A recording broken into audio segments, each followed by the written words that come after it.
Hello, my name is Iser, and welcome to DFR, or Devil's Fan Reaction. Yes, I know I'm copying Steve Dangle. Who cares? He gave me permission. Check his Twitter. Okay, in Season 1, Episode 1 of DFR, we're going to be analyzing the Devils' play up to this far in the season, up to Game 6, and why they suck.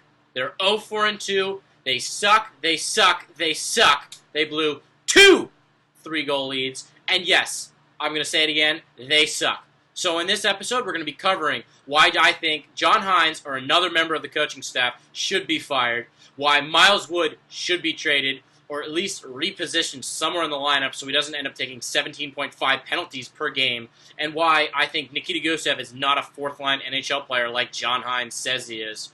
Also, we're going to discuss potential trade options with the New Jersey Devils and or moves that they can make to make them a better team. Let's go! Okay, let's start out with the positives because I don't want to sound too toxic on my first video. There's been one positive to me so far in the Devils' 6 games. It's been the development and the overall improvement of their future franchise number 1 center, Jack Hughes. In the first 2 games, he looked kind of like a college hockey player. You know, he looked very scrawny. He didn't really know what he was doing. It was probably nerves because, you know, it's his first game in the NHL. But he didn't look good at all. But then, as the 3rd, 4th, 5th, and 6th game kept going, he got a lot better. He played with a lot more strength, a lot more poise. He actually knew what he wanted to do with the puck before he even got it. He almost scored many times in his tenure so far. As this game, he hit both posts on the only Devils power play that ever got more than 2 shots on goal, and I'm pretty sure he had both of them. So that is the main upside so far for the Devils season, is that Jack Hughes is going to be a very good hockey player for the rest of his life. I mean, just because he hasn't scored through his first 6 games doesn't mean anything. I mean, Stamkos took 7 games to score a goal, and like the next 2 years he got like 60 goals. So, who knows? So, that's what I'm saying. Jack Hughes is so far the main upside for the team. But now let's get into the fun stuff. Why they suck. We're going to talk about their power play. Besides the one power play that Jack Hughes hit 2 posts on, and the Devils actually, in that power play, made a lot of good scoring chances, I feel like the Devils have not had a successful power play in any means for any of the other games.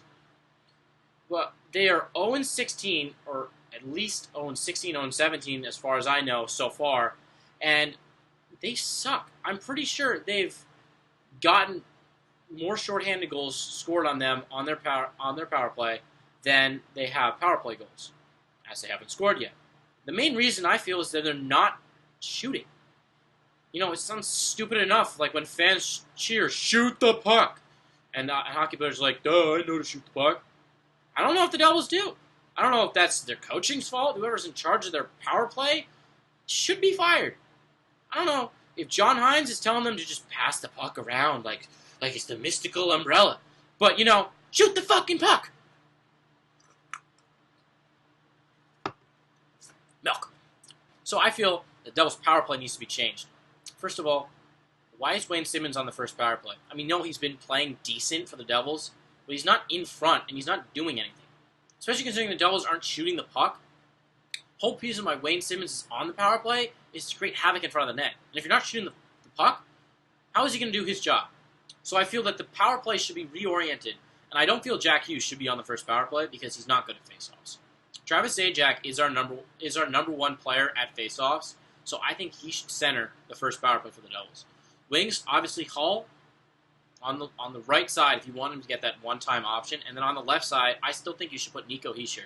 He might be hurt. There's no update from John Hynes, but he's still a great hockey player, and yet he's getting overshadowed by all the new Devils acquisitions. But I still feel he deserves to be on that first power play. And then on the point, yes, this is controversial. I think it should be Will Butcher and Paul Mary, not Subban. I don't know what the hype has been up with Subban.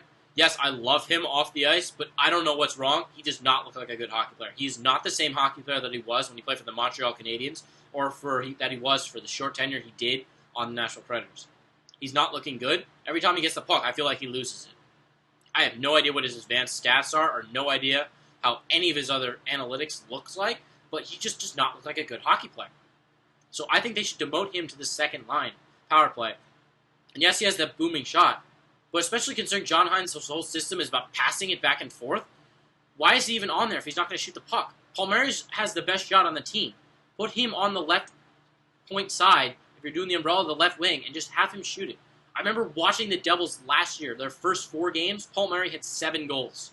And I'm pretty sure all of them were scored on that left wing side because he is a sniper. Put him where he's supposed to be. Let him shoot the puck. Don't have Taylor Hall shoot the puck on the left side where he's not going to get it through because he's not a shoot-first player. Taylor Hall's a pass-first player. Palmieri's a shoot-first player. It's the reason why he's led the team in goals for the past, 3 years. I mean, it's not saying anything since they were garbage, but he still led the team in goals. Okay, that's the power play. Fix the power play, John Hines, or leave. I don't even know if John Hines is the reason why the Devils suck, but there's something to tell about a team when they blow a 4-1 lead twice in 6 games. The other 4 games were dog shit. But to blow a 3-goal lead, that's unacceptable. It's not even like the Panthers were playing that much better than the Devils. And it's not even like the Winnipeg Jets were playing that much better than the Devils in the first game. It's just that I feel like the Devils, after the second period, they just gave up.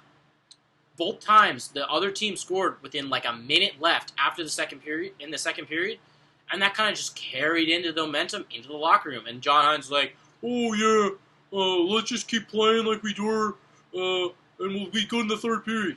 I'm John Hines. Well, I don't even know if that's what John Hines is saying in the locker room, but come on. There's something to be said when your team gives up a goal late in the second period, and then it carries over into the third period with almost an immediate goal in the third. It's ridiculous. You should never blow a 3-goal lead, ever. Unless, take a double major penalty. Starts. Golden Knights. That's a different issue. Okay, so that's that. Going to the lines itself, God, I think John Hines is worse at making lines than Mike Babcock is. I mean, Babcock finally got his shit together this season with the Leafs and finally playing Nylander with Matthews. But John Hines putting Gusev and Brad on the 4th line with Pavel Zacha. Yeah, Pavel Zacha has been playing pretty well, but he's not a 4th liner, and neither is Gusev, who arguably has the best passing ability on this whole team and probably the best vision, maybe besides Taylor Hall. Play him either with Taylor Hall or on the second line. Don't play Jack Hughes on the second line. I think the first line should stay the same. Taylor Hall, okay, Nico Hischier, even if he's hurt, which we're not going to talk about in this video because I have no idea what's wrong with him. No one said anything. First line should be Nico Hischier, Palmieri, and Hall. That line has worked well in the past. It's simple. We don't need to change it. They have chemistry already there. Just leave that the way it is. Okay, second line. Okay, Travis Zajac, who is honestly a great player. You don't want to play Hughes on the second line. We need to shelter him from players. He's not going to do well when he's playing against second line hockey players and second pairing defensemen. We need him going up against the third pairing defenseman, gaining confidence, and then ending up scoring and then building on that confidence in where he can end up playing on the top 6. So second line should definitely be centered by Zajac because he's great leader in the locker room. He's a great defensive centerman. He's a great two-way centerman. He played well offensively last year, so I think he's definitely deserving of that second line spot.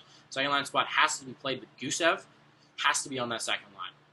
And honestly, so does Brad. That line would be effective because Zajac is so good defensively, and Brad and Gusev are so shifty in the offensive zone and the neutral zone that line would work. Zajac would do all the dirty work in the defensive zone and literally just pass the puck up to those forwards, and they'd be able to do their magic. Zajac can grind in front of the net, and grind in the boards, and look, that's going to go in. Third line, Hughes, okay, and then I'm definitely saying Blake Coleman and Wayne Simmons. Wayne Simmons and Jack Hughes have been playing well together. Jack Hughes gets bodied, Wayne Simmons just go after them and kick their ass. That's why he got paid $5 million to protect Jack Hughes and to protect all the other rookies and smaller players on the team. He's not the player he used to be, but he's still a decent player in that fact that he can get the puck in deep and grind. And then Blake Coleman scored that fantastic goal in the first game. I don't understand how you shoot a backhander. It's outrageous to me. and that line would be effective because Jack Hughes has reliable defensive options on his line where he doesn't have to be the player in the defensive zone doing all the work, like where he had to do that with like playing with like Brad, who's not experienced in the defensive zone. Hughes can build upon his offensive stuff and then build into the defensive zone and work that way. So I feel like that would be a good third line. And then the fourth line, Boquist has to be in it in the next game. Period. I don't care what John Hines says, but Kevin Rooney's a good hockey player. No. Zacha is our fourth line center. Zacha is realistically a third line center, and I have a feeling that Zajac will eventually move down to the fourth line because his contract's going to expire soon, and he's getting older, so he'll get demoted to the fourth line eventually. And Pavel Zacha, a good hockey player, should be in the lineup every night. He's playing well. He's also good defensively. He's another option that could end up playing with Hughes if they want to move him to the wing. But I'd say definitely for the fourth line, Zacha has to be in, and then Boquist also has to be in, and then the other two spots are John Hayden or Miles Wood. John Hayden played decent in those first games. I didn't really see anything, but Miles Wood was so noticeably shitty that it makes me not want to play him at all. I loved him. 2 years ago, he scored 20 goals out of nowhere. He was never supposed to be some really good hockey player. He's fast as shit. He skates like Usain Bolt on skates, but he doesn't know how to finish. But that was always his problem. And that one year he finished well, and he's like, "Oh, we're getting him a good contract." Now he sucks. He goes in there, takes about 3 penalties a game, playing like Curtis Gabriel. That's a different story. And why is he's getting rewarded with second line minutes after playing like dog shit and taking so many penalties? That's just not how it works. Yeah, you can play him every other night, but put John Hayden in over him, someone reliable, and just for Boquist, someone also reliable. After all this, going back to defense, why we sent Ty Smith down, I was kind of afraid that, he's not going to play, he's going to get sheltered too much, might as well just send him to the WHL. Then why the fuck did you keep Boquist? If you're going to play him 2 games and not play him that much? Come on. Either send him back to SHL to develop more or play him. And sorry, don't send him to the SHL. Simple. Play him. He's good. He's a rookie. He's going to make mistakes, but I'm not worried when he makes mistakes. I'm worried when Miles Wood comes out of nowhere, skates 1,000 miles an hour and cross-checks someone from behind the net. It's stupid. Don't play Miles Wood. Trade him. We don't need him. Michael McLeod and Nathan Bastian are just waiting to get called up. Joey Anderson also is waiting to get called up. Miles Wood, stop acting like a dumbass, or you're gonna get traded for jack shit. I don't understand. Your spot is not solidified on this team. Why are you taking 14 penalties a night? It doesn't make any sense. Okay, now we're going to an even more fun topic: defense. I'm a defenseman, so this is gonna get great. Subban, you're playing like shit. Severson, meh. Vatanen's actually looked pretty well. I originally wanted the Devils to trade him this season because I'm like, well, we have Severson and Subban. That's a good right side defenseman on that side, and I assumed Ty Smith was going to make the team. So I'm like, that kind of leaves Vatanen's spot kind of up in the air because Severson took a lot of strides last year, putting up about 40 points, and Subban coming in off his worst year of season, but still PK Subban, so he can still anchor the D. So I thought Vatanen was going to be gone, but after all, he's playing well. He's playing like a decent number 3 defenseman, like a second pair anchor. So he's playing well. Butcher has been playing well in his defensive zone, and I honestly think Vatanen and Butcher is a good pair. And Severson and Subban need to step it up. Subban, he's a Norris Trophy winner. Subban, stop dangling the puck. Stop doing it. Just play smart. You're making $10 million for 3 more years. Okay, you're on the Devils for 3 more years. You want to win a cup? Yeah, you're not going to win a cup by trying to dangle it around in the defensive zone and turning over the puck. So, and then third pair, Matt Tennyson, come on, dude. I think even Matt Tennyson knows that he should not be in the NHL.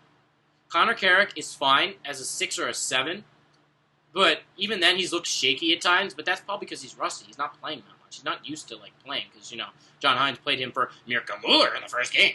And Andy Green's Andy Green. He's on IR, so we don't know what's going to happen to him. So I feel like with the Devils, they should honestly trade for a defenseman. Matt Tennyson, he's not that good. I mean, we signed Joe Morrow, but I mean, Matt Tennyson's not good. Carrick is fine. Mueller sucks. Don't even get me started on Mirko Mueller. Like, his sister's better than him. I'm pretty sure he said that. Mueller should be gone. We don't need him. I mean, and honestly, I kind of wish the Devils kept Ty Smith, because in this state, he'd be playing right now over Matt Tennyson, and definitely over fucking Mirko Mueller and Connor Carrick. So, Devils D, Severson and Subban on the top pair. You know, it's looking shaky, but, like, that's because there's two right-hand D, and they're not really used to playing with each other, and I expect Subban to bounce back. You know, he's a great guy, great personality off the ice, but he'll bounce back. And then that third pair, I don't know what the hell we're going to do with the third pair. Andy Green, I mean, he's old. He's kind of reliable for a second penalty killer and not limited ice time.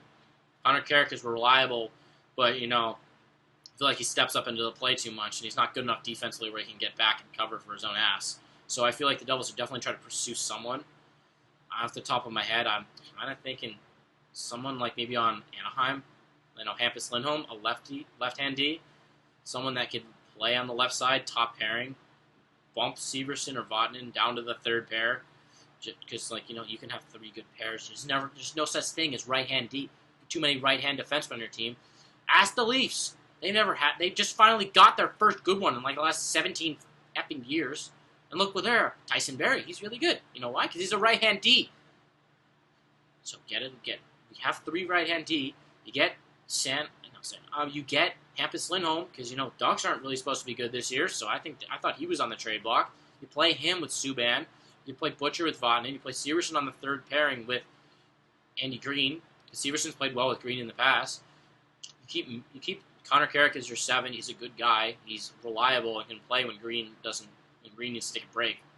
And yeah, so and goalies, I don't even know what to do. I was reading something that said the Devils are pursuing Jonathan Quick, which I don't know. Jonathan Quick has like a .790 save percentage so far this season, so I'm not excited. Now it's race time. To quote the famous Steve Dangle, there is someone on this team, someone on this coaching staff, someone on the ice that should not be on the Devils tomorrow. And as he said, should not be on the Leafs tomorrow after their defeated 9-2 loss to Nashville like 6 years ago. The Devils should change something. And if they don't change something, they're going to keep losing. And you know what? I'm prepared. No, I'm not. Ah!